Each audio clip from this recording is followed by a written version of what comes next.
Okay, listen up. If you have glaucoma or are at risk for glaucoma, there are probably 10 things that you're doing on a day-to-day basis that are quietly destroying your vision. And the crazy part about it is you don't even know it. And you won't even feel it until it's too late. But the good thing for you is that in today's video, I'm going to break down those 10 things plus more right now.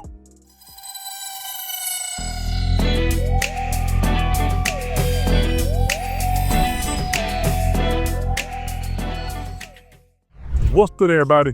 Dr. Fadeyi here, and I specialize in sports vision training and glaucoma. And if it's your first time on the page or you're just stopping through, one, thank you for being here. Would you consider giving the page a follow by hitting that subscribe button? But if anything, if you like this video, feel free to give us a thumbs up. Now, glaucoma is a very sneaky condition, okay? And it's sometimes those little decisions that we make that we're not even realizing that sometimes can cause long-lasting damage. And in today's video, we're going to break down those 10 everyday habits that we all do that can not only make your glaucoma worse, but your suspicion worse as well. So if you're doing any of these, it's time to tighten up. So coming in at number one, you can't skip your eye drops. Now, I know this is kind of common sense and it shouldn't be something that we're talking about, but these are things that people do.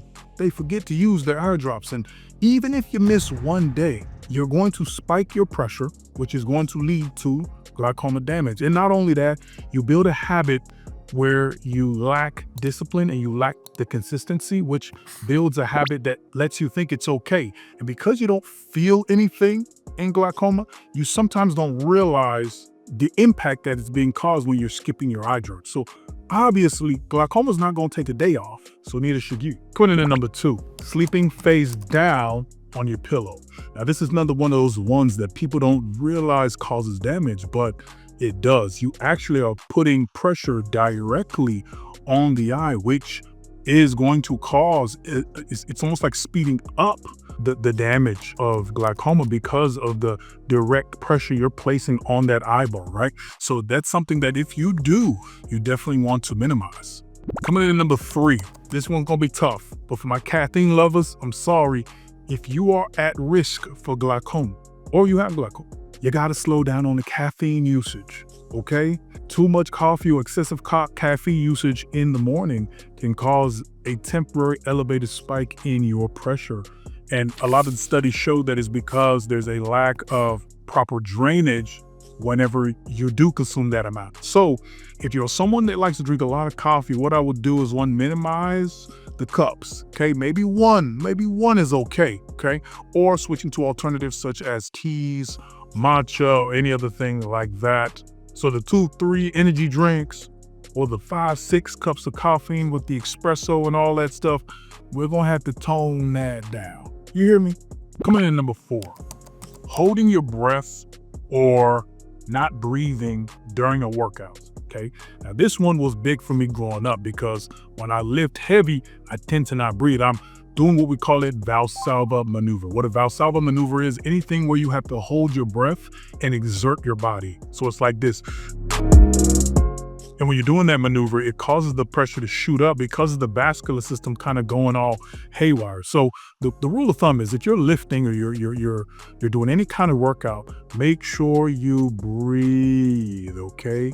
The perfusion is good for not only your nerves, but the overall body all together. Coming in at number five, not getting enough sleep. Not getting the recommended 7 to 8 hours of sleep that we all need to be getting every night can cause a very poor IOP control. So if you have glaucoma or you're at risk, it's something to look into because when you're not sleeping well, increases your systemic blood pressure, but it also makes it very hard to control and manage your IOP because of the stress hormones always being elevated and increased, which increases your cortisol levels, which makes it very hard to really hone in and fine tune that IOP when you're really trying to manage it. Okay, so coming in at number six, steroids. So this is a big one, guys, because any form of a steroid, whether you're talking about an injection or a nasal spray or an inhaler or cream or even a topical eye drop, all of them can dramatically increase your eye pressure, okay? And the way it happens is the drainage pathway is through the trabecular meshwork.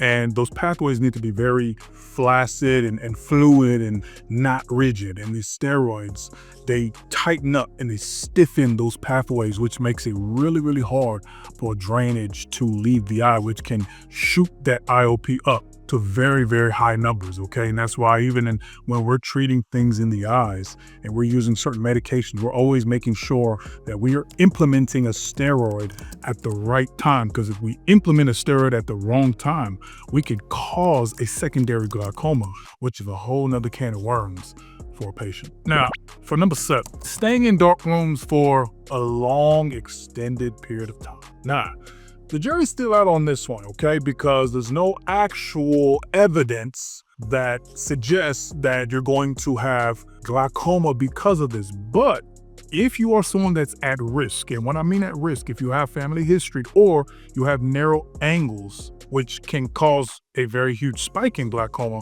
it's something to definitely keep an eye out for, because when you're in dark rooms, your pupils automatically just dilate, okay? And there's a thing called dark room induced dilation, okay? Which means since your pupils is basically dilated out, it can kind of compress and push on the angle, which is where some of that fluid is released, okay? So if you're someone that's at risk for maybe an angle closure glaucoma, or you have narrow angles anatomically, it's something to pay attention to, because that can over time possibly cause a problem and you wouldn't even know it. Now, what jobs or situations would you find yourself in where you're in dark rooms for a very, very long time? I don't know, but it is definitely something to pay attention to. We're coming in number 8, smoking. Now, this is a huge problem for somebody who already has glaucoma or is at risk for glaucoma, okay? Because not only are you reducing the perfusion and blood flow that can get to the nerve, but you're creating oxidative stress and placing that on the nerve as well, okay? So you're basically speeding up all your damage. You're making it worse faster, okay? So I know it's tough to think about quitting, but you need to look at the long-term play here. You need to look at the investment that you're trying to put on the eyes, which is to put it in the best position possible to be successful.